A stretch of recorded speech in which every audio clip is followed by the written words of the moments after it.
história que eu vou contar hoje fala de um cavalo que levou um baita de um susto.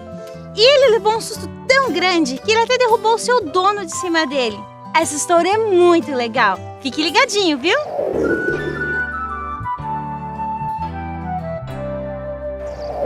Você algum dia já montou em algum cavalo? Sério, eu também. É muito legal, não é mesmo? Mas você já viu aqueles cavalos que eles não são domados? Não tem como montar nele. Precisa de fazer um trabalho todo com ele para depois montar nele, quando ele fica bem calminho, não é mesmo? Mas essa história que eu vou contar, ela fala de um cavalo que levou um susto bem grande, como eu te disse. E o dono desse cavalo, sabe como que era o nome dele? Saulo. Saulo, ele era um homem muito obediente a Deus. Ele era muito fiel. E ele gostava muito de ler, assim, a Bíblia. E na família dele, o pai dele, a mãe dele, ensinou muito sobre a Bíblia, sobre Deus. Saulo, ele era muito esperto, muito inteligente. Então ele sabia todas as respostas. Quando tinha umas perguntas difíceis, assim, da Bíblia, sabe? Algumas lições, ele respondia tudo. E ele começou a ficar muito famoso, porque Saulo conhecia muito sobre a Bíblia.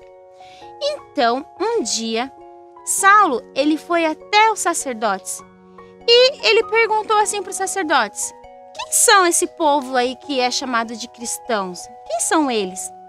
Como os sacerdotes não gostavam dos cristãos, porque um dia eles perseguiram Jesus e agora eles queriam acabar com esses seguidores de Jesus chamados cristãos, ele inventou um monte de mentiras sobre esse povo. Disse que esse povo era desobediente a Deus, era um povo rebelde, um povo que não devia existir. E ele falou um monte de coisa para Saulo. E depois de falar tudo isso, ele falou assim: Saulo, a gente tem uma missão. E essa missão é acabar com esse povo cristão. A gente tem que prender eles, colocar na cadeia e, se for possível, sumir com esse povo. Mas sabe, Saulo, nós escolhemos um chefe. E esse chefe que vai liderar isso aí vai ser você, Saulo. Saulo então começou a pensar tudo no que os sacerdotes disseram. Só que Saulo, ele nasceu depois que Jesus já tinha sido perseguido, ele foi morto, ressuscitou, foi para o céu. E Saulo nasceu depois disso, então ele nunca tinha escutado falar sobre Jesus. E então ele acreditou em tudo que os sacerdotes disseram e disse assim: tudo bem, eu aceito essa missão. Eu vou perseguir esses cristãos e vou acabar com eles, pode deixar. Não vou ter nem piedade, não vou ter nenhuma dó, eu vou fazer o meu trabalho e vou cumprir a minha missão. E Saulo foi, galopando no seu cavalo majestoso chamado... A gente deu um nome pro cavalo? Vamos dar um nome pro cavalo de Saulo? Qual o nome? Ah, já sei! Relâmpago! Esse vai ser o nome do cavalo de Saulo. Bom, Saulo então foi galopando no seu cavalo bonito e majestoso chamado Relâmpago. E ele foi pela estrada. Mas nessa estrada de Damasco, Saulo nem imaginava o que ia acontecer. Quando ele estava no meio da estrada, do nada apareceu uma luz muito forte. Uma luz tão forte que o cavalo de Saulo levou um susto. Ele ergueu as patas para cima, deu um pinote que Saulo, caiu no chão. Quando ele caiu no chão, ele escutou uma voz que parecia um pouco triste, que dizia assim: Saulo, Saulo, por que você está me perseguindo? De repente, Saulo falou assim: quem está falando comigo? Porque não tinha ninguém ali, só uma voz. Quem está falando comigo?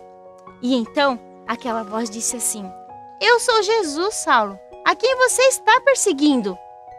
E então, Jesus ainda disse mais. Ele disse assim: Saulo, quando você persegue os cristãos, você está me perseguindo também, porque são os meus seguidores, os meus discípulos. E então, depois de Jesus falar todas aquelas palavras para Saulo, aquela luz desapareceu. E quando Saulo percebeu, ele viu que ele estava cego. Ele não enxergava mais nada. Mas como assim? Ele não enxergava mais nada. Ele começou a tocar nas coisas assim para poder andar. E os ajudantes dele, que estavam ali também, começou a ajudar a Saulo a caminhar. Mas, naquela voz, Jesus disse: vai até a cidade de Damasco e lá eu vou te dizer o que você vai fazer. Então Saulo foi. Mas Saulo ficou com aquela, pensando em tudo, no que tinha acontecido. Ele falou assim: nossa, será que eu fiz tudo errado? Será que eu estou perseguindo os seguidores de Jesus? Mas eu achava que Jesus estava feliz com o meu trabalho. Eu não acredito, fiz tudo errado. E lá naqueles 3 dias, Saulo orou muito, pediu muito perdão a Deus de tudo que ele tinha feito. Ele chorou muito, estava muito triste por tudo que ele tinha feito assim para os seguidores de Jesus. E então, naquele mesmo momento, havia um homem chamado Ananias, tá? E aí, Deus falou com Ananias e falou assim, ó: Ananias, vai até a cidade de Damasco e lá você vai encontrar uma casa. Você segue à direita, sobe assim e vai até que você vai encontrar uma casa que mora um homem chamado Judas. E lá você vai encontrar um homem chamado Saulo. Você vai orar por ele e ele vai voltar a enxergar. E lá você conta tudo sobre Deus para ele. Tudo bem, Ananias?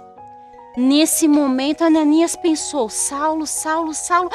Saulo? Aquele que está perseguindo os cristãos? Não, mas ele é muito perigoso. E então Deus falou assim com Ananias: não, Ananias, fique tranquilo, não precisa ficar com medo, que Saulo, ele é uma outra pessoa agora. E Ananias foi até a cidade de Damasco, procurou por essa casa e achou. Quando ele foi com muito medo, mas ele obedeceu à voz de Deus.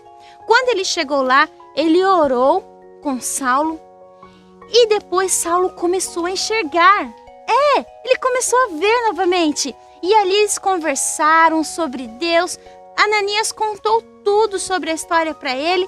E ali naquele momento, Saulo entregou a vida dele de verdade a Deus, o coração a Deus.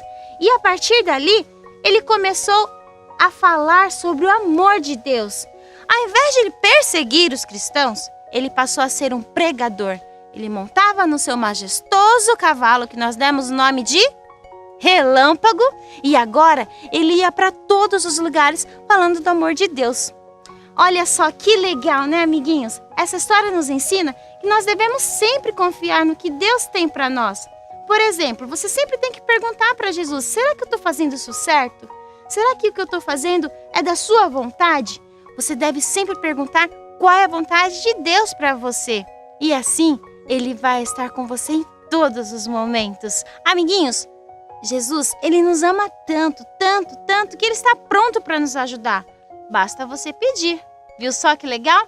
Um grande beijo para vocês e eu espero vocês na próxima historinha com a tia Érica. Lembre-se, Jesus é o seu melhor amigo e Ele te ama muito. Um beijo, tchau!